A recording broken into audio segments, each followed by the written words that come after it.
Voilà, bonjour à tous, bienvenue à chacun, bienvenue à chaque personne ici présente dans ce lieu de culte, et puis bienvenue aussi à toutes les personnes qui nous rejoignent ce matin via Média Évangile, les réseaux internet, qui pourront suivre notre culte ce matin en direct, ou peut-être qui nous rejoindront plus tard dans la semaine, qu'ils se sentent aussi accueillis.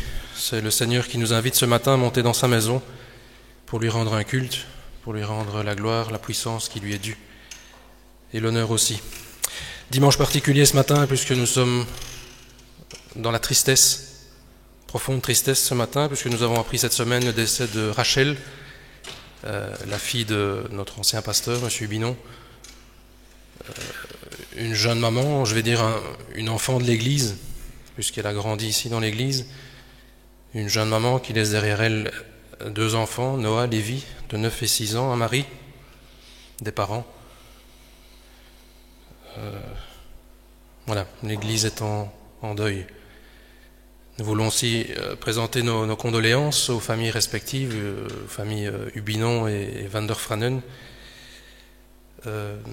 Plus profonde sympathie aussi, leur dire que nous sommes là à leur côté, avec des questions, avec voilà, beaucoup de choses, mais aussi Dieu reste souverain. Nous leur présentons les condoléances, bien sûr, au nom de l'Église. Voilà, une communication sera lue tout à l'heure par pasteur Yves Duchesne pour expliquer un petit peu plus en détail. Voilà, nous commençons notre culte par par deux chants. Je vous invite déjà à vous mettre debout pour chanter la gloire du Seigneur avec deux chants. Le premier s'intitule « Je te donne mon cœur ». On revient à l'essentiel. Et le deuxième chant, c'est par la grâce.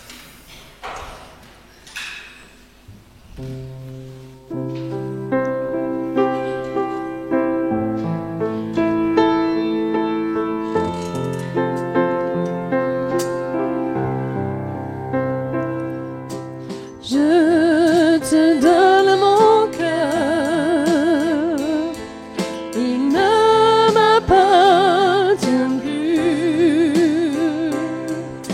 Ce que j'ai de meilleur,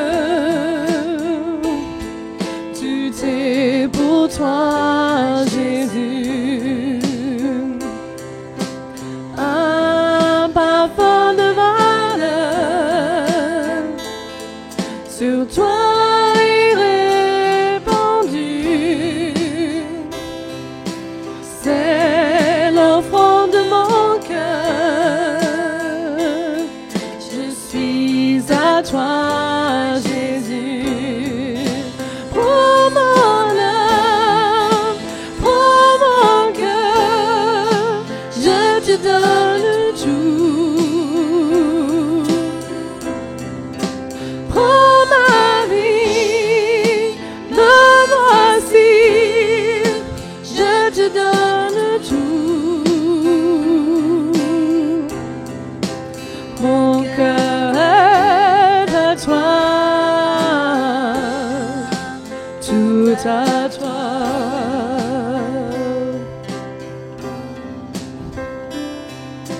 Je te donne mon cœur, il ne m'appartient plus.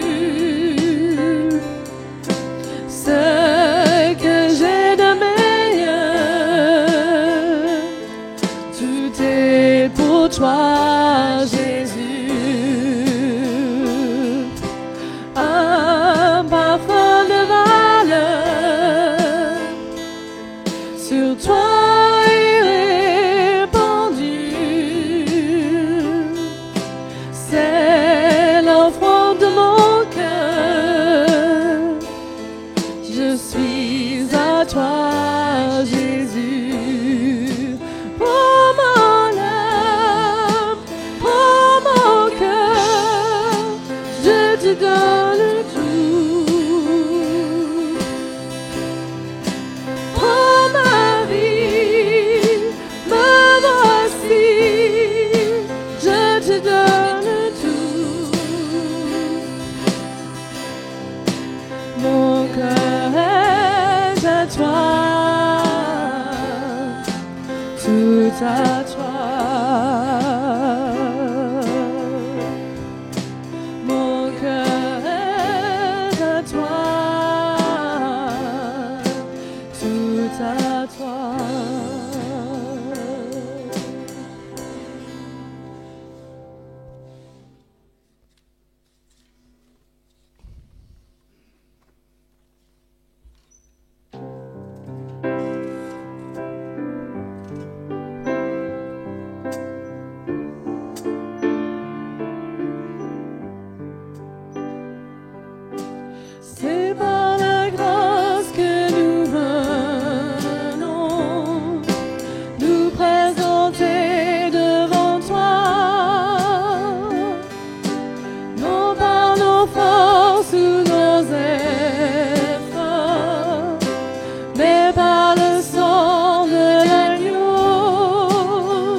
Je vous invite à reprendre place et à nous courber pour la prière.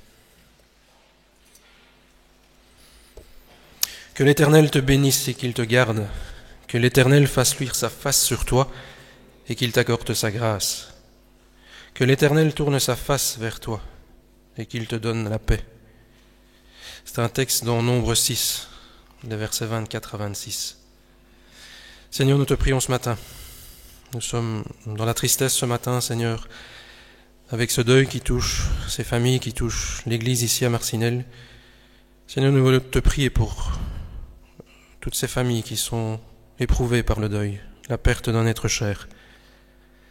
Nous voulons te les remettre au trône de ta grâce, Seigneur, en te demandant que tu leur apportes la paix, la consolation.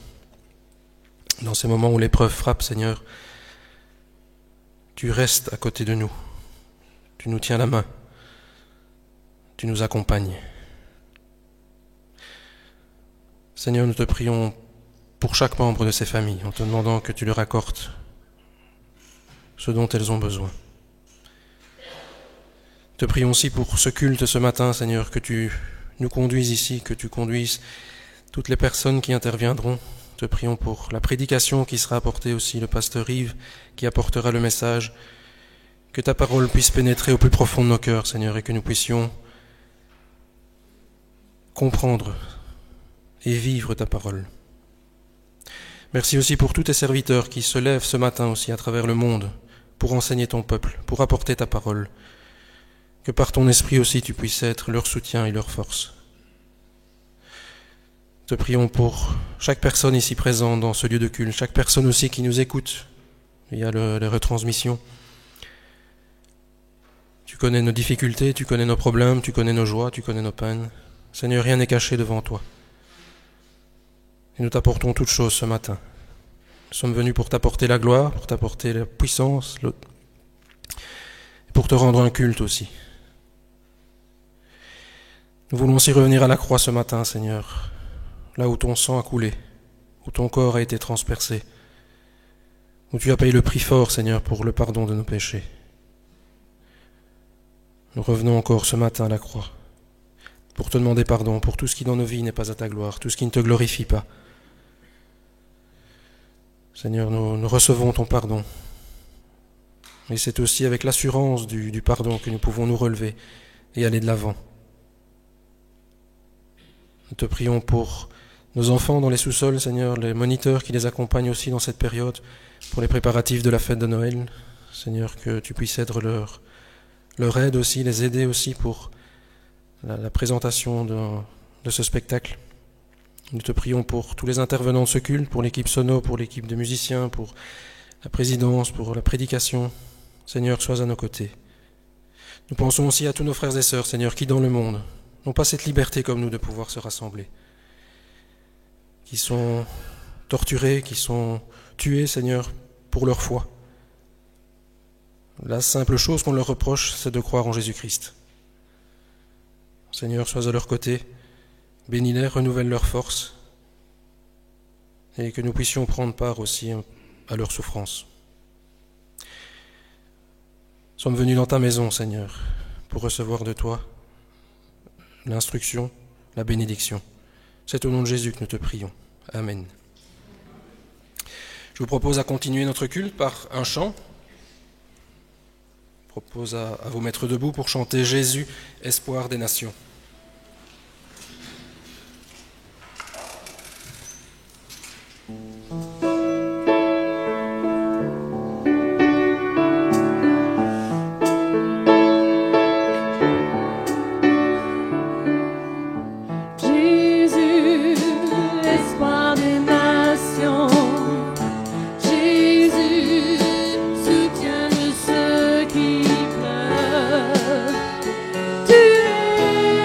Source de tout espoir sur terre.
Je vous invite à reprendre place et à ouvrir vos Bibles dans le Nouveau Testament, dans 1 Corinthiens,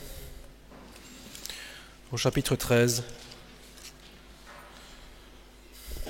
Alors beaucoup ont reconnu le thème du chapitre 13 dans la première épître de Paul aux Corinthiens.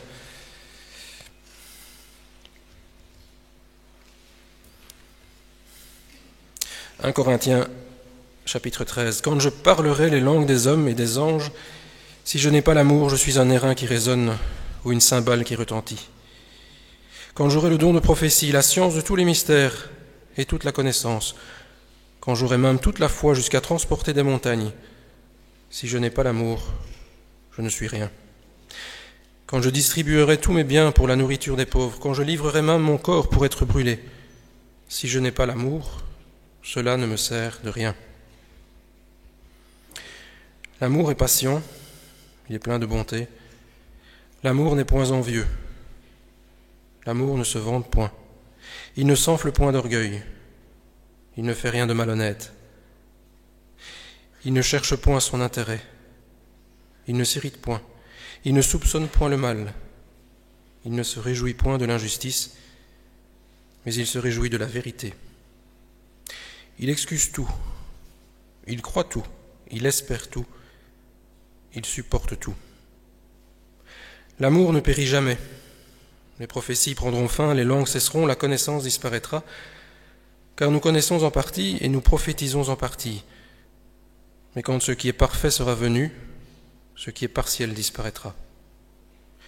Lorsque j'étais enfant, je parlais comme un enfant. Je raisonnais comme un enfant. Lorsque je suis devenu homme, j'ai fait disparaître ce qui était de l'enfant. Aujourd'hui, nous voyons au moyen d'un miroir, d'une manière obscure, mais alors nous verrons face à face. Aujourd'hui, je connais en partie, mais alors je connaîtrai comme j'ai été connu. Maintenant donc, ces trois choses demeurent, la foi, l'espérance et l'amour, mais la plus grande de ces choses, c'est l'amour. Et le verset 1er du chapitre 14, recherchez l'amour. Juste quelques mots. Je voulais choisir ce texte ce matin pour rebondir un petit peu sur ce que Samuel mettait dans son message Facebook.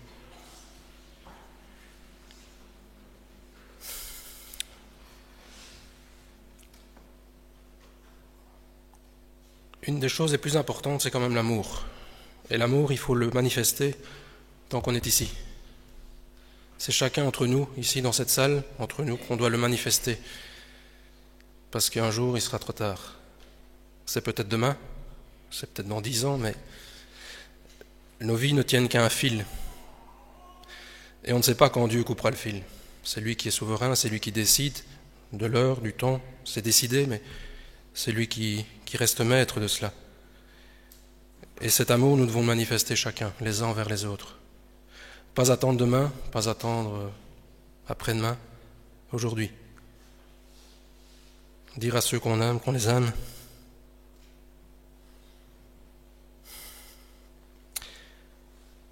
C'est tellement important. Et juste aussi un deuxième terme qui m'a interpellé ces derniers temps, le terme compagnon.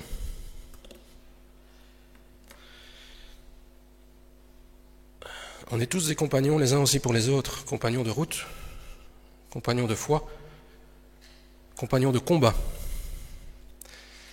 Dans les temps faciles, on est des compagnons de joie, de bonheur, on rigole. Dans les temps difficiles, on est des compagnons de douleur. Et compagnons, c'est partager un moment de route, partager une difficulté. Seul, quelquefois, on ne peut pas y arriver, mais ensemble, à 2, à 3, on est beaucoup plus fort. Juste quelques mots que je voulais partager avec vous. Je vous invite à continuer notre culte avant de laisser la place à notre pasteur Yves par un chant, Homme de douleur. Je vous invite aussi à vous mettre debout pour chanter ce chant. Je laisserai la place après à Yves pour la prédication.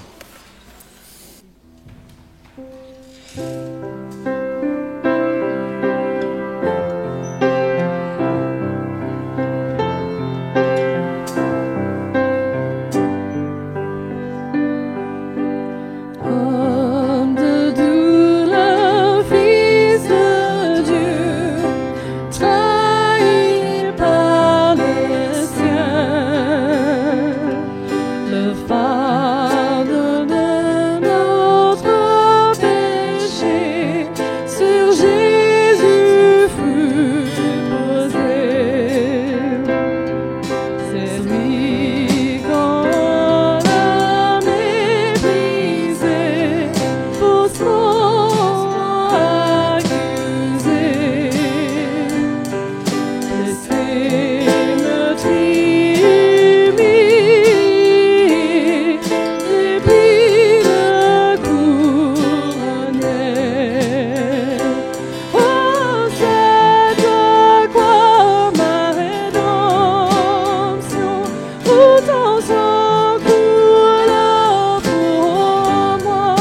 Chers frères et sœurs, bonjour.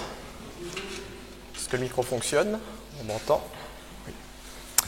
C'est une semaine marquée par le deuil qui s'ouvre devant nous. Encore une fois, nous voulons exprimer nos condoléances à Samuel, Lévi, Naomi, son époux, les enfants, David, Élisabeth et les enfants, ainsi qu'à Philippe et Marie-Claire. Le départ de Rachel nous bouleverse tous. Rachel faisait partie de notre Église. Plusieurs d'entre vous ont grandi avec, et puis la plupart d'entre vous, vous l'avez vu grandir aussi. Naissance, garderie, école du dimanche, quand elle est venue au Seigneur, quand elle a pris son baptême, quand elle s'est mariée et quand elle est devenue maman. Rachel est partie trop vite, à l'âge de 38 ans. Mais c'est aussi dans la foi en Jésus-Christ que Rachel est partie. Cette foi que nous partageons aussi, nous qui sommes chrétiens. C'est une semaine qui s'ouvre sur le deuil, mais c'est aussi une semaine qui s'ouvre sur l'espoir. Parce qu'en tant que chrétiens, nous savons que la mort, ce n'est pas la fin. C'est une étape. Étape douloureuse, étape qui peut susciter toutes sortes de questions, mais une étape. C'est une étape. Nous pouvons dire avec foi qu'avec Jésus, le meilleur est à venir. Jésus aussi a vécu sur terre, il est passé à la croix et il est ressuscité. Nous comprenons qu'en lui aussi, nous faisons face à la mort, mais nous faisons face aussi à la vie.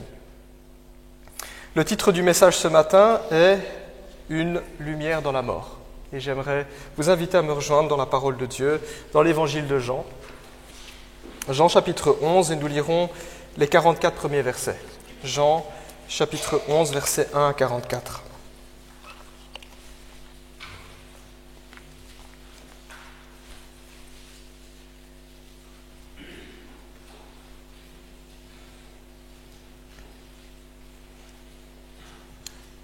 Jean chapitre 11, versets 1 à 44. Voici ce que l'Écriture nous dit à partir du verset 1. Il y avait un homme malade, c'était Lazare de Béthanie, le village de Marie et de sa sœur Marthe. Marie était celle qui versa du parfum sur les pieds du Seigneur et qui les essuya avec ses cheveux. C'était son frère Lazare qui était malade. Les sœurs envoyèrent dire à Jésus, « Seigneur, celui que tu aimes est malade. » À cette nouvelle, Jésus dit, « Cette maladie n'aboutira pas à la mort, mais elle servira à la gloire de Dieu, afin qu'à travers elle, la gloire du Fils de Dieu soit révélée. » Or, Jésus aimait Marthe, sa sœur et Lazare. Quand il eut appris que Lazare était malade, il resta encore 2 jours à l'endroit où il était. Puis il dit aux disciples, « Retournons en Judée. » Les disciples lui dirent, « Maître, tout récemment les Juifs cherchaient à te lapider, et tu veux retourner là-bas ?» Jésus répondit, « N'y a-t-il pas 12 heures de jour? Si quelqu'un marche pendant le jour, il ne trébuche pas, parce qu'il voit la lumière de ce monde. Mais si quelqu'un marche pendant la nuit, il trébuche, parce que la lumière n'est pas en lui. » Après ces paroles, Jésus leur dit, « Notre ami Lazare s'est endormi, mais je vais aller le réveiller. » Les disciples lui dirent, « Seigneur, s'il s'est endormi, il sera guéri. » En fait, Jésus avait parlé de la mort de Lazare, mais ils crurent qu'il parlait de l'assoupissement du sommeil. Jésus leur dit alors ouvertement, « Lazare est mort. Et à cause de vous, afin que vous croyiez, je me réjouis de ce que je n'étais pas là, mais allons vers lui. » Là-dessus, Thomas, appelé Didyme, dit aux autres disciples, « Allons-y nous aussi afin de mourir avec lui. » À son arrivée, Jésus trouva que Lazare était depuis 4 jours déjà dans le tombeau.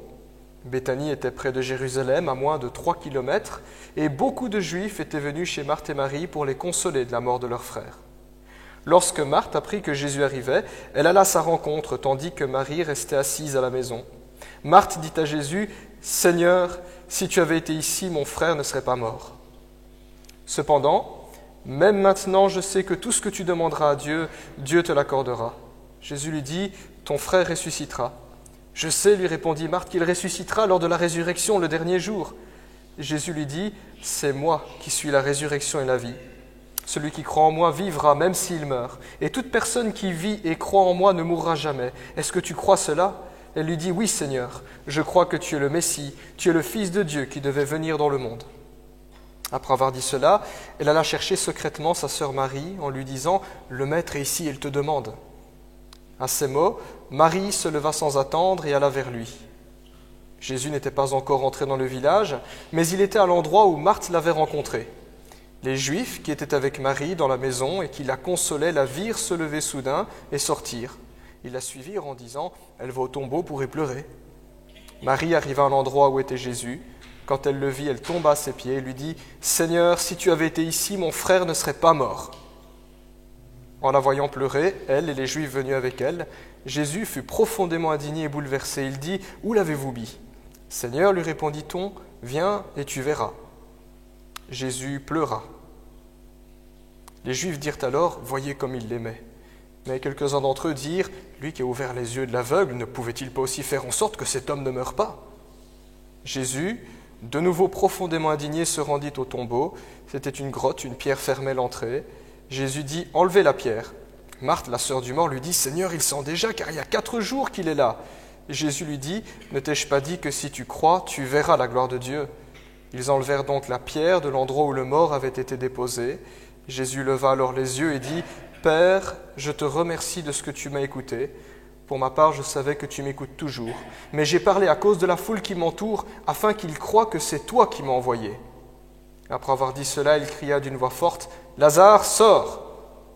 Et le mort sortit, les pieds et les mains attachés par des bandelettes et le visage enveloppé d'un linge. Et Jésus leur dit « Détachez-le et laissez-le s'en aller. » Je vous invite à prier. Ce matin, Seigneur, c'est le cœur dans la tristesse que nous voulons nous tourner vers toi, puisque nous avons perdu un membre de la famille, un membre de l'Église, une sœur en Christ. Seigneur, nous voulons pleurer avec ceux qui pleurent, comme tu le dis dans ta parole, et nous voulons nous placer à présent dans ta présence et à l'écoute de ta parole. Seigneur, instruis-nous et éclaire-nous. Toi qui as dit « Je suis la lumière du monde », tu brilles dans l'obscurité, nous te demandons de faire resplendir cette lumière dans notre cœur. Que nous puissions saisir cette espérance et nous y attacher fermement. Au nom de Jésus-Christ. Amen. Une lumière dans la mort. Alors il s'agit ici, dans le passage que nous avons lu, d'un des miracles les plus impressionnants de Jésus-Christ. C'est un miracle au cours duquel Jésus fait jaillir la vie, la lumière de la vie, alors que dans ce passage, il n'y a que l'obscurité, la mort, la tristesse, la détresse qui règnent.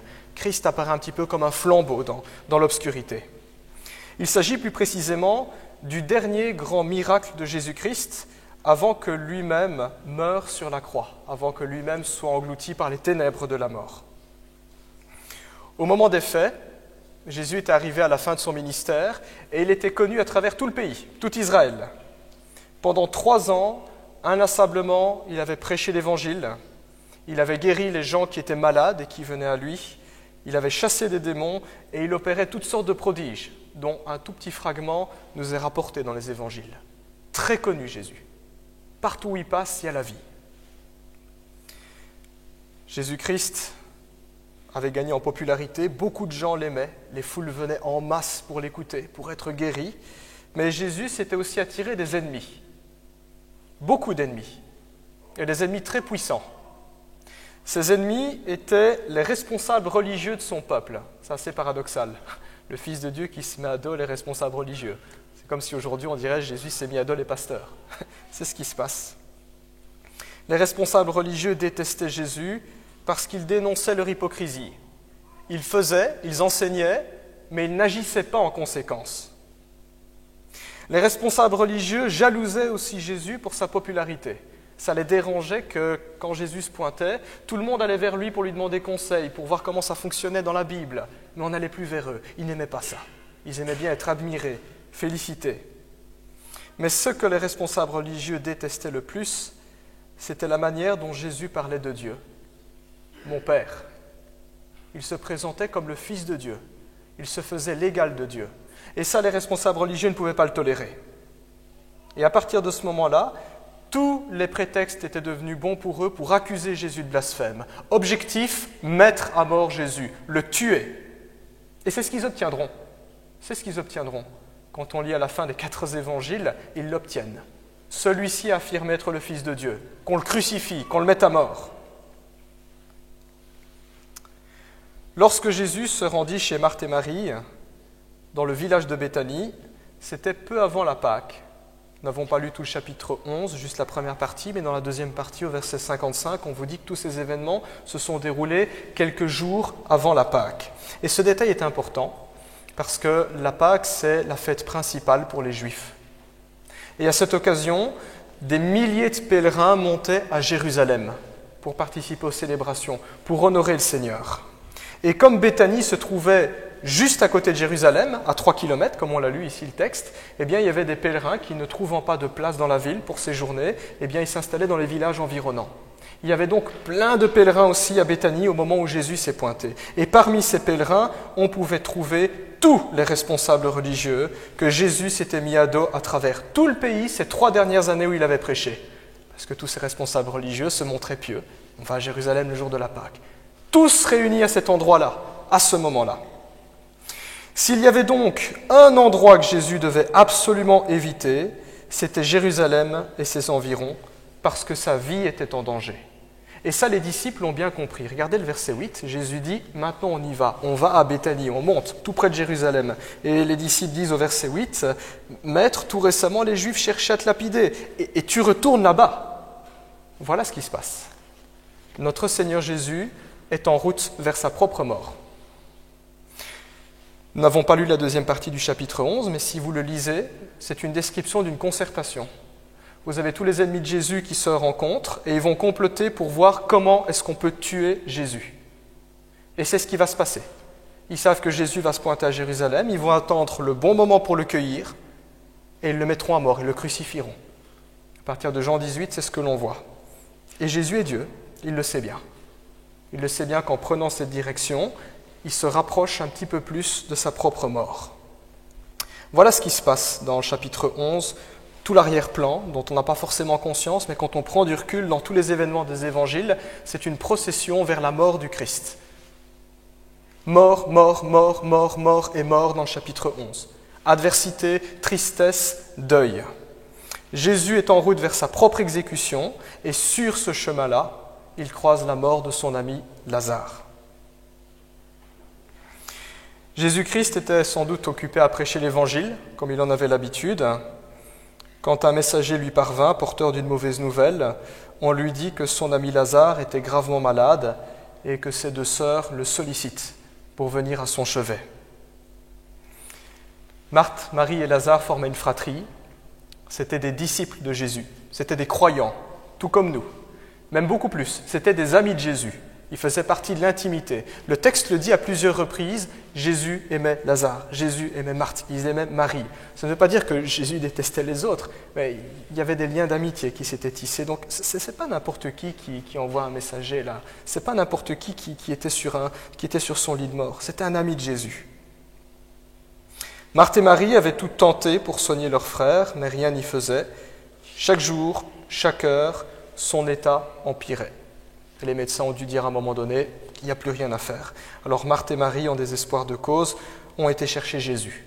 Lui, il peut faire quelque chose. Lui, il peut apporter une solution à cela.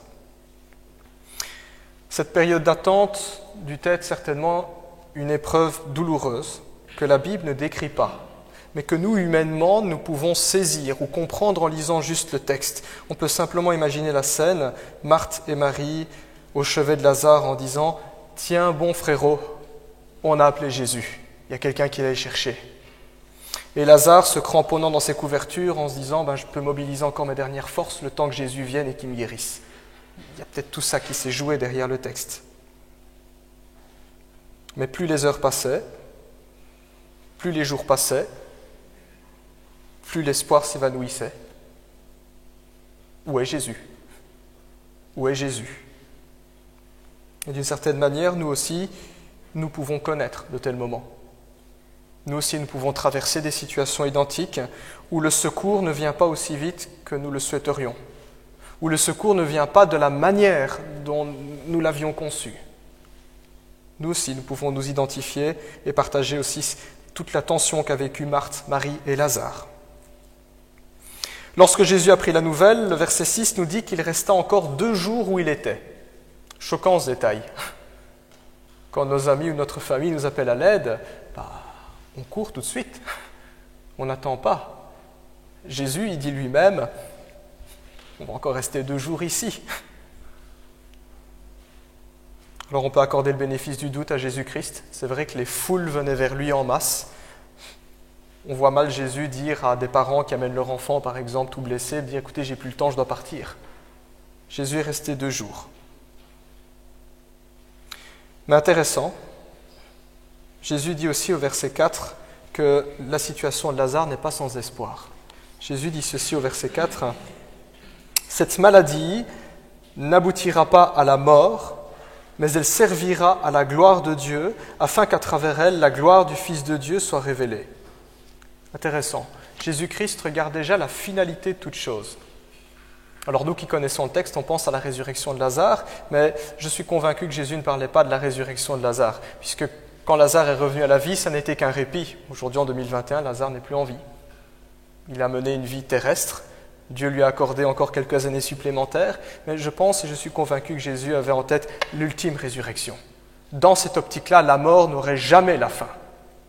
Et Jésus dit, peu importe ce qui peut arriver, ce sera Dieu qui sera glorifié. Jésus reste calme. Pas de problème pour lui de rester 2 jours supplémentaires, parce qu'il regarde la finalité de toute chose. Nous avons beaucoup de mal, nous les êtres humains, à regarder la finalité de toute chose. Quand nous souffrons, nous regardons l'instant présent. Ça doit être soulagé. Un petit peu comme mettre sa main sur un poêle, ça brûle, on n'a pas envie de laisser sa main. Dieu a un tout autre rythme.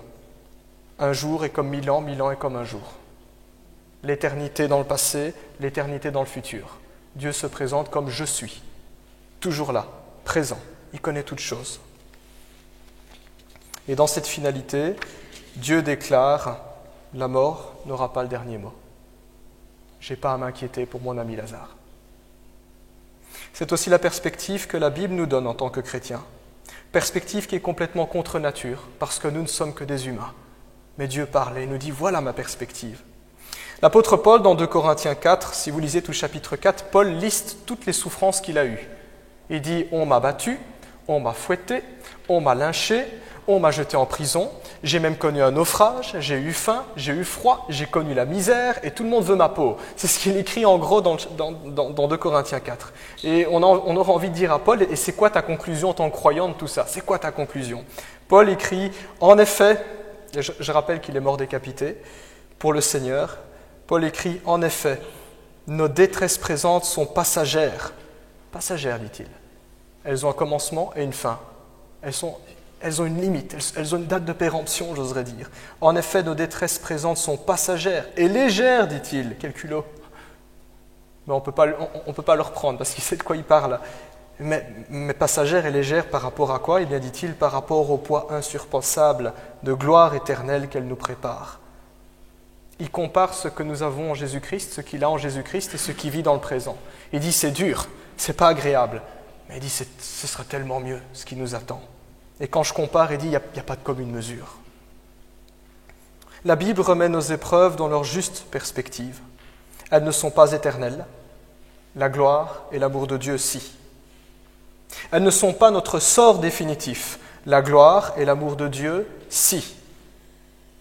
De cette façon, malgré le drame qui se joue dans la vie de Lazare, Jésus montre qu'il n'est pas du tout pris au dépourvu. Jésus a déjà pris ses dispositions. Jésus n'abandonnera pas ses amis. Ou pour le dire tout simplement, dans le jargon chrétien, et qui trouve ses racines dans la Bible, son nom était inscrit dans le livre de vie. Dieu avait déjà pris ses dispositions. Quand finalement Jésus arrive à Béthanie, on a l'impression qu'il a tout loupé. On aura envie de dire à Christ, eh ben tu t'es planté. Jésus a raté la mort de son ami, et Jésus a même raté son enterrement. Marthe apprend que Jésus se rapproche du village, elle prend l'initiative d'aller à sa rencontre, et le verset 21 n'est pas tendre du tout. Marthe lui dit « Seigneur, si tu avais été ici, mon frère ne serait pas mort. » Ouf. Je n'aurais pas voulu être à la place de Jésus à ce moment-là. Lui qui avait guéri des centaines et peut-être des milliers de personnes n'avait rien fait pour son ami Lazare. Je rappelle quand même que Jésus a déjà fait une guérison à distance. Il y a cet épisode où un centurion romain a un serviteur qu'il aime beaucoup, il est malade, il va mourir, et il fait guérir Jésus. Et à un moment donné, le messager dit de la part de ce centurion, « Seigneur, je ne suis pas digne de t'accueillir chez moi, dis simplement un mot de là où tu es, mon serviteur sera guéri. » Et Jésus est surpris en disant, « Quelle foi !» Il dit qu'il en sera fait selon ta foi. Guérison à distance. Jésus n'a pas guéri Lazare à distance. Il aurait pu. Puis Marie débarque et en larmes, s'adressant à Jésus, elle lui rétorque la même rengaine au verset 32. « Seigneur, si tu avais été ici, mon frère ne serait pas mort. » Double gifle. Nous aussi, quand on souffre, quand on est éprouvé, peu importe la manière, nous sommes tiraillés entre notre foi, le fait qu'on croit en Jésus, le fait qu'on aime Jésus, mais tiraillés en même temps par la souffrance. Ça fait mal de croire parfois. Et la souffrance semble tellement incompatible avec la foi. Job, d'ailleurs il y a tout un livre, le livre de Job, juste avant les psaumes, 42 chapitres, l'histoire d'un homme qui a souffert, toute une réflexion sur la question du mal et de la souffrance.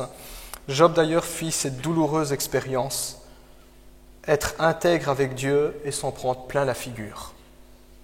Il perdit ses biens, sa famille et il perdit même sa santé. Sa femme n'en pouvant plus lui dit ceci, « Maudis l'Éternel et meurs !» Elle lui crache à la figure en disant « Mais t'es stupide de continuer à croire !» L'incompréhension que nous pouvons ressentir quand nous souffrons tout en croyant en Dieu, tout en voulant continuer à marcher avec lui. Dans notre passage ici, Jésus, lui, ne juge pas. Il accueille Marthe, il accueille Marie, il aime tout simplement. Frappons aussi de voir dans notre passage que la douleur n'empêche pas notre Seigneur de s'approcher. C'est ça aussi Jésus qui va jusqu'à Béthanie. C'est l'amour de Dieu qui s'avance dans un contexte de douleur, de souffrance, de deuil. Il y a bien longtemps, le prophète Jérémie fut témoin de la destruction de Jérusalem. Il vit la ville sainte et le temple en flammes. Il vit les soldats d'Israël massacrés, les civils emmenés de force en esclavage, en exil. Il fut témoin de toute l'horreur de la guerre, massacre, viol, pillage de son propre peuple, de ses propres compatriotes. Le prophète a vu tout ça. Il n'y avait que le carnage autour de lui. Le prophète a pris sa plume et il a écrit les Lamentations de Jérémie, juste 5 chapitres. Et le livre porte bien son nom, le livre n'est qu'une lamentation. Le prophète pleure en écrivant, en disant « mais c'est horrible ». Et à un moment donné, saisi par le Saint-Esprit, il se met à prophétiser et il écrit ceci en Lamentation 3.22. Il écrit « non ». Donc c'est fou, il n'y a que du carnage autour de lui et il dit « non ». Les bontés de l'Éternel ne sont pas arrivées à leur terme et ses tendresses ne sont pas épuisées. Il faut quand même le faire. Il y a tout qui enflamme autour de lui. Et il écrit, les bontés de l'Éternel ne sont pas arrivées à leur terme et ses tendresses ne sont pas épuisées. Et vous savez quoi? Il avait raison. Parce que 70 ans plus tard, le peuple d'Israël revenait et reconstruisait tout. L'espoir renaissait. Jean chapitre 13, verset 7. Jésus lave les pieds de ses disciples et à un moment donné, il y a Pierre qui rouspète et Jésus lui dit « Ce que je fais, tu ne le sais pas maintenant, mais tu le comprendras plus tard. » Parfois, nous sommes comme l'apôtre Pierre. On ne comprend pas. Pourquoi? Pas de réponse. Là, Jésus nous dit en quelque sorte ça aussi. Ce que je fais, ce que je permets, tu ne le sais pas maintenant, mais tu le comprendras plus tard. Beaucoup d'hommes et de femmes de foi qui ont marché avec le Seigneur ont dû expérimenter cette vérité. Douloureuse vérité, mais vérité quand même. On ne comprend pas tout. Mais on peut faire confiance à Jésus-Christ. Jésus était jusqu'à donner sa vie pour nous. S'il a été jusque-là, nous pouvons lui faire confiance, même si on n'a pas de réponse immédiate. Il est facile de louer Dieu quand tout va bien. Et il y en a beaucoup qui font ça. Ils louent Dieu quand tout va bien. Et je dis tant mieux, il faut louer le Seigneur quand tout va bien, quand on jouit de ses dons. Mais quand nous en sommes privés, quand tout va mal, quand nous n'avons plus les dons du Seigneur, quand nous n'avons plus la santé, quand nous n'avons plus nos proches, quand nous n'avons plus un confort matériel. Là, la foi devient un choix. La foi devient un acte de la volonté. Et si cette foi est effectivement un don de Dieu reçu gracieusement, elle révèle alors sa véritable valeur. Dans la Bible, nous découvrons que jamais Dieu n'est autant glorifié que lorsque ses enfants en souffrance trouvent encore la force de lui dire « Gloire à toi ». C'est ce qu'a fait le prophète Jérémie quand il a dit « Les bontés de l'Éternel ne sont pas arrivées à leur terme, elles se renouvellent ». C'est ce que Job a fait lorsqu'il a dit « L'Éternel a donné, l'Éternel a repris, béni soit l'Éternel ». Constance. Il dit « Je ne comprends pas tout, mais je connais ce Dieu-là. Il est digne de confiance. » Et c'est exactement ce qu'exprime Marthe aussi. La suite du verset 22, Marthe dit « Je sais maintenant encore que tout ce que tu demanderas à Dieu, il te l'accordera. » Elle continue à croire. Elle dit « Je crois qu'il y a encore quelque chose que tu puisses faire. » Jésus lui répond alors au verset 23 « Ton frère ressuscitera. » Ce à quoi Marthe répliqua « Je sais qu'il reviendra à la vie. Au dernier jour, dit-elle, lors de la résurrection. » Marthe évoque ici la résurrection finale qui aura lieu à la fin des temps, lorsque le Messie, lorsque Jésus-Christ reviendra, et elle a tout à fait raison. C'est ce que nous dit la Bible. Au son de la dernière trompette, les morts dans la foi ressusciteront en premier, puis nous serons enlevés avec eux dans les lieux célestes à la rencontre du Seigneur Jésus-Christ et nous serons tous ensemble réunis, écrit l'apôtre Paul dans Corinthiens 4. Elle a raison, Marthe, elle a raison. La fin est heureuse. Mais malgré tout, il y a un malaise qui est là. Lazare est mort. Et Jésus n'était pas là, il y a un malaise qui est là. Pour Marthe, la solution, la consolation, elle est future. Et quand je dis future, c'est très très loin. Et la présence de Jésus, pour elle, ne semble pas changer grand-chose. La présence de Jésus n'efface pas sa peine. Et d'une certaine manière, nous aussi, nous voyons parfois les choses de cette manière. Nous connaissons les promesses de Dieu, nous nous attachons aux promesses de Dieu, mais nous les considérons comme pas très utiles dans le présent. Ça ne nous parle pas immédiatement, ça ne résout pas le problème dans le présent. Alors Jésus dit ceci à Marthe au verset 25, « Je suis ». Je suis, c'est le nom de Dieu. C'est un verbe constant, présent, continu en hébreu. Je suis. C'est beaucoup plus ici que dire « je suis la résurrection et la vie ». Jésus utilise le nom de Dieu. Dieu est. Dans le passé, dans le présent, dans le futur. Sa véritable nature. Je suis la résurrection et la vie, dit Jésus. Celui qui place toute sa confiance en moi vivra même s'il meurt. Autrement dit, Jésus-Christ incarne toute l'espérance, toute la consolation, toutes les promesses de Dieu. C'est tout cela que Marthe a sous ses yeux et juste où son nez. Et même si certaines promesses sont encore à venir, être près de Jésus, connaître Jésus, l'avoir dans notre cœur, comme nous le disons dans nos églises, l'avoir pour berger, ça change la vie, ça change la perspective. Il y a ici quelque chose d'important à comprendre pour nous. Quoi qu'il puisse se produire, peu importe les tourments de notre cœur, Jésus est là. C'est aussi la dernière phrase que Jésus a laissée à ses disciples. « Je suis avec vous tous les jours jusqu'à la fin du monde. Je suis Dieu. » Jésus sera toujours notre porte de sortie. Jésus sera toujours celui qui peut nous mettre au large quand tout nous semble chaos et vide. Et c'est ce que Jésus s'est efforcé d'enseigner à ses disciples lorsqu'il a passé une dernière soirée avec eux. Quand on lit après Jean 11, vous avez les autres chapitres, Jean 13, c'est le dernier repas où Jésus lave les pieds de ses disciples. Et puis Jean 14, Jésus dit que votre cœur ne se trouble pas. Croyez en moi, dit-il, croyez en Dieu. Choquant parce que dans le contexte, Jésus sait qu'il va être enlevé, il va être crucifié. Jésus dit, ne paniquez pas, croyez en moi. Verset 27, il revient, que votre cœur ne se trouble pas. Je vous donne ma paix, je vous laisse ma paix. Pas comme le monde le donne. C'est ce que Jésus dit. Il voulait que nous, disciples, chrétiens, nous comprenions Christ est là. Il nous laisse quelque chose que le monde ne connaît pas, que nous connaissons. Et que nous puissions nous le rappeler, exploiter, utiliser ce que Dieu nous donne. Jésus demande alors qu'on le conduise au tombeau de son ami Lazare, verset 34. Jean rapporte alors très sobrement que Jésus pleura, verset 35. C'est le plus petit verset de la Bible, il y a juste 2 mots. Jésus pleura. Le plus petit verset qui est également d'une grande richesse pour nous qui sommes croyants. Cela nous montre que le fait que Jésus soit Dieu, le fait que Jésus sache tout, qu'il contrôle tout, ne l'empêche pas de s'émouvoir devant le malheur de ceux qui l'aiment. Dieu n'est pas quelqu'un qui joue au chat et à la souris, un petit peu comme si nous étions des souris dans un labyrinthe. C'est pas ça, Dieu. Nous le voyons dans toute son affection, verset 35, Jésus pleura. La Bible nous parle de Dieu comme étant quelqu'un qui est plein de compassion. Pour ceux qui font un petit peu de latin dans la salle, eh bien, le verbe compatir en français, en latin, la racine latine signifie souffrir avec. C'est ça, compatir. Je souffre avec toi.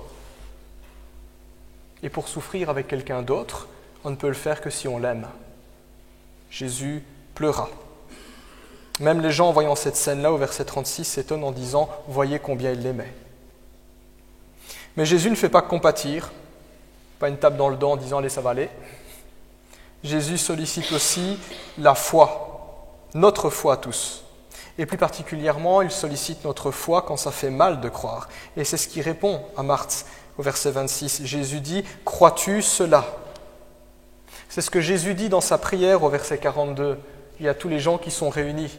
Et il dit « Mais Père, je te remercie parce que tu m'exauces. Et c'est aussi pour cette foule-là que je prie. » Jésus sollicite la foi. Jésus dit en quelque sorte, dans ces circonstances, « Est-ce que tu continues à croire en moi? Est-ce que tu me fais confiance? Est-ce que tu me permets de faire quelque chose, même si les choses ne se déroulent pas comme prévu ?»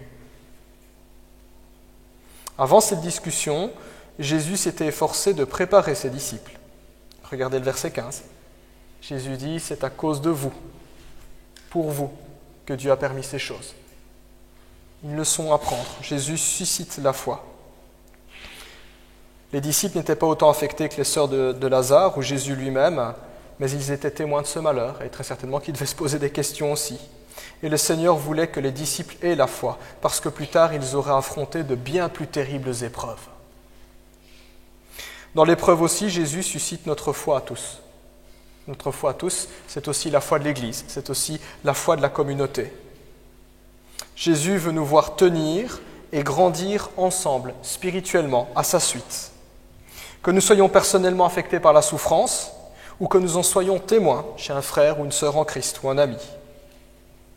La Bible nous appelle à répondre dans un mouvement collectif de foi afin que nous puissions nous tenir les uns les autres. La foi est un petit peu comme un flambeau dans l'obscurité et quand la foi est mise à l'épreuve, c'est comme si ce flambeau était soufflé par le vent. Tenir ensemble dans la foi, c'est dire je prends mon flambeau et je vais rallumer le tien. C'est ça aussi. Face au tombeau, Jésus demande qu'on ôte la pierre. C'est une scène qui est très choquante. Pour nous, ça ne nous parle pas beaucoup puisque les mœurs ont beaucoup évolué. Mais imaginez qu'au cimetière, Jésus dise « Remontez le cercueil et ouvrez-le ». C'est ça que Jésus demande ici quand il dit « ôtez la pierre du tombeau ». On fait d'ailleurs remarquer à Jésus que le décès montait déjà à 4 jours, ce à quoi Jésus répond « Ne t'ai-je pas dit, si tu crois, tu verras la gloire de Dieu ». Jésus met encore en mouvement la foi des autres, qui croyaient, continuent à faire confiance, croyaient. Ce ne serait pas exagéré de dire que c'était le genre de foi qui animait Job lorsqu'il perdit tout. Il ne lâcha rien. Tout perdu, mais n'a pas lâché le Seigneur. Une fois le tombeau ouvert, Jésus ordonna à son ami Lazare de se lever, et c'est aux yeux de tous que le défunt entendit la voix de son Dieu et qu'il se releva d'entre les morts. Ainsi, avant sa mort, Jésus montra d'une façon éclatante sa puissance. Il peut faire quelque chose. Sa divinité. Il est le Dieu de la vie, le Dieu qui crée la vie, le Dieu qui donne et qui reprend. Il a démontré son amour envers ses amis et l'autorité dans tout son enseignement. Jésus a ressuscité Lazare, tout comme avant il avait ressuscité la fille de Jairus, tout comme avant il avait ressuscité également le fils d'une veuve, et lui-même est revenu à la vie après sa résurrection. La résurrection de Jésus-Christ, dont la résurrection de Lazare n'est qu'un avant-goût, est au cœur de l'espérance chrétienne, au cœur de ce que nous croyons, un Dieu de la vie qui fait jaillir la vie. L'apôtre Paul dira, en parlant de notre corps de chair, que notre tente, c'est comme ça qu'il parle de notre corps, un peu comme une tente, il dit notre corps peut être détruit ici-bas, il peut se détériorer, mais il dira nous avons là-haut une demeure indestructible. L'apôtre Paul écrira aussi ceci, c'est un texte qui m'a toujours interpellé. Il écrira dans Romains 14, 8 et 9 « Si nous vivons, c'est pour le Seigneur que nous vivons, dit-il. Gloire à Dieu, je respire. Si j'ai la santé, gloire à Dieu. » C'est ça que ça veut dire, si nous vivons, c'est pour Dieu que nous vivons. Puis il poursuit « Si nous mourons, c'est pour le Seigneur que nous mourrons. Nous savons où nous allons. Nous ne sommes pas séparés de lui, dans la vie ou dans la mort. » Alors il poursuit, « Ainsi, soit que nous vivions, soit que nous mourions, nous appartenons au Seigneur. En effet, Christ est mort et il est ressuscité. Il est revenu à la vie pour être le Seigneur des morts et des vivants. » Voilà, telle était la perspective de l'apôtre Paul, ce géant de la foi. Je vis par la grâce de Dieu. Je meurs, je suis toujours sous sa grâce. Quoi qu'il advienne, toujours entre ses mains. Le texte de ce matin, le récit de la résurrection de Lazare, ce n'est pas la promesse que Dieu rendra nos morts comme il l'a fait ici dans le texte que nous venons de lire. C'est exceptionnel, exceptionnellement rare. Il y a dans la Bible bien plus de personnes qui sont mortes et que le Christ n'a pas ressuscité que ceux qu'il a ressuscités. Très rare. Mais ce texte nous montre que nous n'avons rien à craindre, que la tournure des événements, aussi perturbante, choquante, tragique ou mystérieuse soit-elle, ne lui échappe pas. Des ténèbres les plus épaisses de nos vies, nous avons en Jésus une lumière qui ne s'éteint jamais. Nous avons en Jésus une lumière qui vient à nous. Nous avons en Jésus une lumière qui va grandissante comme le soleil qui se lève. D'ailleurs, un des noms de Jésus dans la Bible, c'est l'étoile du matin. C'est comme ça qu'il est décrit dans le livre de l'Apocalypse, dans la fin des temps. Le retour de Christ est comme le soleil qui se lève le matin. Il dissipe les ténèbres. Et il y a cette idée que l'on retrouve quand Jésus parle à ses disciples. Regardez le verset 9 et 10. Jésus dit, c'est quand il fait encore jour qu'il faut marcher. Puis il dit, par contre, quand il fait noir, eh bien on se plante. Qu'est-ce que ça veut dire, cette parole-là ? Mais Jésus est la lumière du monde. Il le dira par la suite au chapitre suivant, Jean 12, 8. Je suis la lumière du monde. Celui qui me suit ne marchera pas dans les ténèbres. Et Jésus veut dire ça à ses disciples. Si vous m'avez, vous ne vous planterez pas. C'est ça que Jésus veut dire. L'étoile du matin, le soleil qui se lève. Jamais le soleil ne semble plus brillant et plus majestueux que lorsqu'il se lève pour dissiper les ténèbres de la nuit, pour dissiper la brume. Puis là-haut dans le ciel, quand le soleil est au zénith à midi, plus aucune ombre ne subsiste. Tout devient lumière et est irradié par sa chaleur. C'est ce que fait le soleil quand il se lève. Telle sera également nos vies lorsque Jésus paraîtra. La mort ne frappera plus. Nos frères passés à trépas nous seront rendus. Et en attendant cet instant, nous jouissons déjà des quelques rayons matinaux qui nous rappellent que le Christ est là, que ses projets se poursuivent et que le meilleur est à venir. La première fois que Jésus-Christ est venu sur terre, eh bien c'est l'aube de l'œuvre salvatrice de Jésus-Christ. Le retour de Jésus-Christ, c'est quand le soleil sera à son zénith. Alors peut-être qu'il ne fait pas aussi chaud qu'à midi, mais quand on voit le soleil le matin se lever, on peut dire il y aura une belle journée. C'est comme ça que nous vivons, nous les chrétiens, sous ces premiers rayons. En conclusion, si Jean 11 a pour trame de fond la mort, complot de mort contre Jésus, mort de Lazare, mort prochaine du Christ à la croix, tristesse, désespoir et adversité, il est indéniable que là, dans l'obscurité de ce chapitre, une lumière continue à briller, une lumière que le monde ne connaît pas, mais que nous, chrétiens, nous possédons bel et bien dans notre cœur, et cette lumière, c'est Jésus. Voilà ce que nous montre ce chapitre, le contraste entre la vie et la mort, entre la lumière et les ténèbres. Les ténèbres ne parviennent pas à engloutir la lumière que représente Jésus. Partout où Jésus passe, il apporte vie, espoir, délivrance, joie et consolation. J'oserais même dire que plus nos ténèbres s'épaississent, plus la lumière de Jésus rayonne. Jamais Jésus n'a cessé d'être avec nous. Ainsi que par la foi, cette lumière continue à briller en nos cœurs. Amen.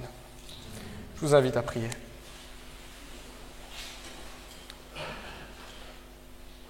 Nous voulons, Seigneur Jésus, te rendre gloire encore et te dire merci parce que tu es venu ici-bas sur terre.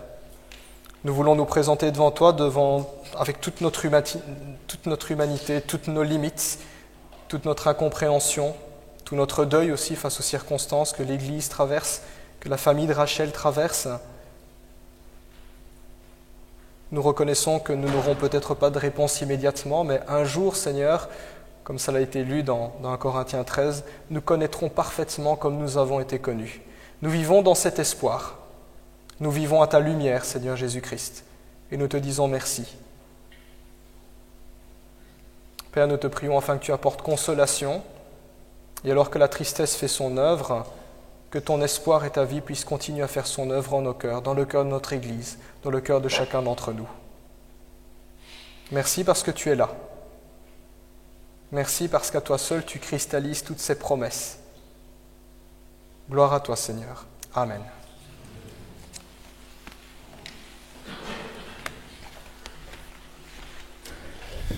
Merci à notre pasteur Yves pour la prédication de ce matin. Et c'est vrai qu'au travers des moments qu'on passe, chacun dans nos vies, Dieu nous donne des certitudes. Pas des peut-être, on verra bien que, on pense que, non. Dieu nous donne des certitudes.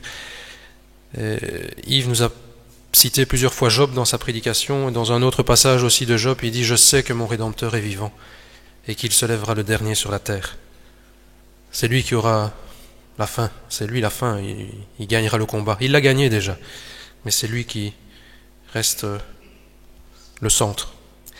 C'est justement sur ce chant que je vous introduire pour continuer notre culte, à chanter « Jésus soit le centre ». Et que nous prenions aussi ce temps pour penser à la Sainte Seine, soit une introduction aussi à la Sainte Seine, nous mettre dans le contexte de la mort de Jésus, lui qui a donné son corps, sa vie pour nous, pour le pardon de nos péchés. Voilà, je vous invite à chanter « Jésus soit le centre ».